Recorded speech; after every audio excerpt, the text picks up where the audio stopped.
अस्सलाम वालेकुम दोस्तों, आप देख रहे हैं राना जीप क्लब सरगोदा।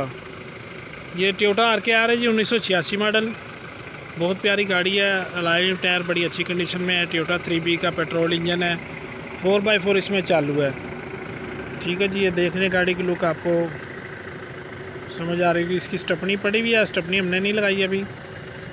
तो इंशाल्लाह फिर इसकी कंप्लीट वीडियो जो है वो आपको 1-2 दिन तक इसी यूट्यूब चैनल पर मिल जाएगी। NLC का नीलाम की गाड़ी है, 1986 मॉडल है। ठीक है जी, फाइल शाइल हर चीज़ कंप्लीट है। सिंध का नंबर है।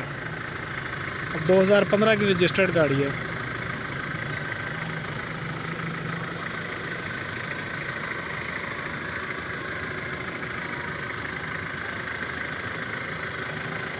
जिन भाइयों ने अब तक चैनल सब्सक्राइब नहीं किया ज़रूर सब्सक्राइब कर लें और साथ में मौजूद घंटी का बटन प्रेस कर लें ताकि आने वाली लेटेस्ट वीडियो फ़ौरन